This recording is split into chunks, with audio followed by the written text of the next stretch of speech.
Se espera un cambio importante de tiempo en la Comunidad Valenciana a partir del próximo jueves.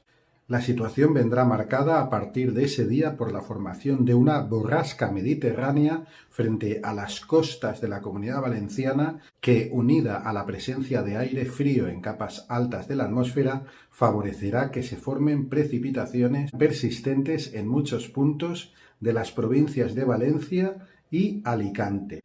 A lo largo de esta semana iré informando con mayor precisión sobre esta situación que ahora he adelantado.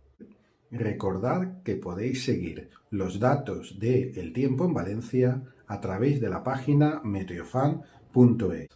Al mismo tiempo quisiera animaros a que os registréis en weathercloud.net y que, una vez registrados, sigáis la estación de Valencia-Mestalla. De ese modo apoyáis a Meteo Valencia dando prestigio a su labor.